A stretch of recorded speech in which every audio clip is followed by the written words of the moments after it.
Përshëndetje miq, jemi në minutat e fundit, minutat vendimtare ku është bërë thirrje të gjithë shtetasve të huaj të largohen nga Irani. A do të godasin amerikanët, a do të shpërthej lindja e mesme apo jo? Cilat janë pasojat e këtij shpërthimi nëse ndodh? Çfarë po ndodh në Tel Aviv? Cilat janë mesazhet që po shkojnë sot nga Tel Avivi në drejtim të Washingtonit, veçanërisht pas njoftimit të The Wall Street Journal për mesazhin që ka ardhur nga Teherani për Washingtonin për mundësinë e hapjes së diskutimeve dhe dialogut për programin bërthamor.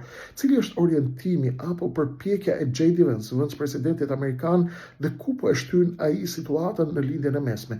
Amerikanët a do të godasin apo do të tërhiqen? Nëse godasin dhe nuk e rrezojnë regjimin, u bie autoriteti. Nëse tërhiqen pa goditur, i bie autoriteti pas asaj që arritën në Venezuela. Çfarë po lëvizin kinezët, po lëvizin fuqimisht në këto momente dhe çfarë po lëvizin rusët? Detajet i gjeni tek linku në koment dhe në kanalin Krishnik Osmani në YouTube.